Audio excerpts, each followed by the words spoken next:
नमस्कार, मैं हूं नीलू। तो भारतीय शेयर बाजार आज खुलते ही धड़ाम हो गया। प्री ओपन ट्रेड में सेंसेक्स में भारी गिरावट देखने को मिला। सेंसेक्स और निफ्टी दोनों 5% से अधिक लुढ़का है। ये 4 जून 2024 के बाद सबसे बड़ी गिरावट मानी जा रही है।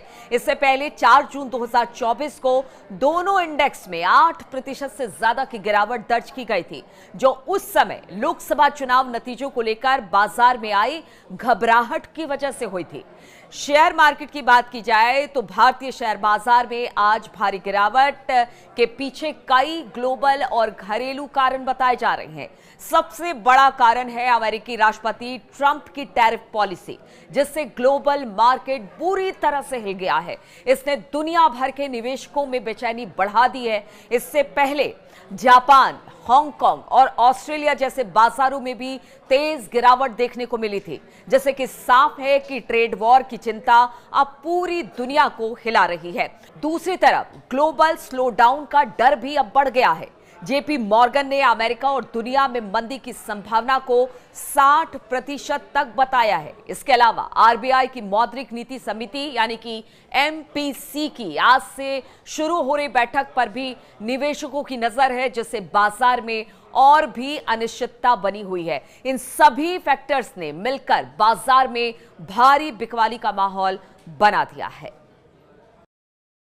बहुत भारी गिरावट है और जो ट्रंप ने अनाउंस किया है बहुत सारे देशों के ऊपर जो टैरिफ लगा दिया है, रेसिप्रोकल टैरिफ लगाया है, और चाइना ने भी रिटेलिएट किया है। चाइना ने भी 34% जो टैरिफ है वो घोषित कर दिया है, जिससे कि एक बहुत बड़ी जो सेलिंग है वो सभी एशियन मार्केट्स में और पूरे विश्व में ही एक सेलिंग का माहौल बना हुआ है। और ये खास करके मैं ये कहूंगा कि भारत के लिए एक चुनौती भी है और एक अपॉर्चुनिटी भी है, क्योंकि भारत से ज्यादा बहुत सारे देशों के ऊपर जो टैरिफ लगाया गया है, लगभग 20 देश ऐसे हैं जो भारत से ज्यादा पीड़ित हैं, जिनके ऊपर भारत से भी ज्यादा टैरिफ लगाया है। जैसे हमारे ऊपर 26% लगाया गया तो उनके ऊपर 26% से भी ज्यादा है।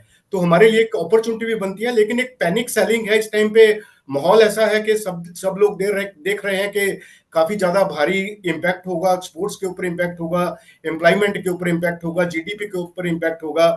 लेकिन मैं समझता हूं कि जो इंपैक्ट होगा वो शायद आधे प्रतिशत से भी कम होगा हमारे जीडीपी के ऊपर, और हम short to medium to long term में बहुत अच्छे से रिकवर कर पाएंगे।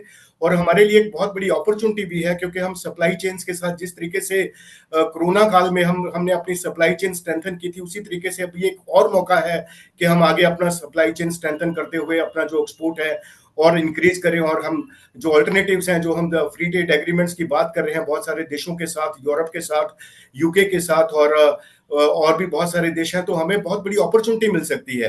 लेकिन इस समय पे जो पैनिक का माहौल है, उससे जबरदस्त सेलिंग जो है शेयर मार्केट्स में देखने को मिल रही है। इसमें रिटेल इन्वेस्टर को खास करके दूर रहना चाहिए, क्योंकि मार्केट्स आने वाले टाइम में बहुत ही वॉलेटाइल रह सकती है।